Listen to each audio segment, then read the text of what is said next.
création d'entreprises sous toutes ses formes, nous avons défini une problématique qui était de comment sécuriser, pérenniser la création d'activités. Donc on a fait une réponse en trois phases. Avant la création, pendant, après.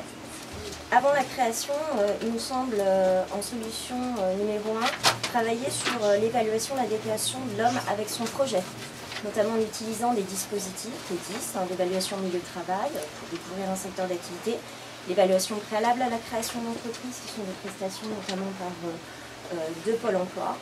Autre grand axe, la formation, se former, être expert dans son domaine, mais se former aussi à la gestion, au commercial, au juridique, et être accompagné par tous les réseaux nationaux qu'on connaît, que ce soit les MDE, les PIL, les BGE, la PCE.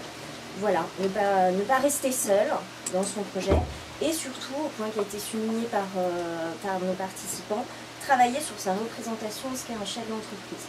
Concrètement, comment je passe de l'identité de salarié à chef d'entreprise, ça se travaille. Et on n'est peut-être pas au clair tous avec ce qu'est un chef d'entreprise, on a peut-être des idées erronées donc, à valider. Et pareil, de passer du statut et de l'identité demandeur d'emploi à, quand on se positionne à des rendez-vous à celle de chef d'entreprise, c'est pareil, ça demande beaucoup de travail personnel. Pendant la création, et je vais m'arrêter là, passer la parole à mon collègue Étienne, ne pas oublier, je reste sur la formation continue à se former. Il y a beaucoup de dispositifs pour se former, pas seulement les OLCA, il y a la même chose, il y a des FAF, des fonds d'action formation pour les chefs d'entreprise qui sont méconnus, sous-utilisés. On continue à se former avec des collaborateurs ou tout seul. Il y a les MOOC, il y a des vidéos. Télé des entrepreneurs, l'AFPA qui a fait une super télévision de formation par satellite, c'est un projet innovant depuis plus de 10 ans, merveilleux, des vidéos sur la création avec tout. Rester accompagné, continuer à se former, que ce soit dans des métiers réglementés ou non. Donc toujours pendant la création, il y a l'idée aussi d'être sur plusieurs activités, de pluriactivités. Donc continuer sur peut-être le statut de salarié et le statut d'indépendant, ou être sur deux activités indépendantes. S'il y en a une qui est un peu plus en difficulté, on se rattrape sur l'autre. Aussi il y a l'essaimage à froid. On a également le partage.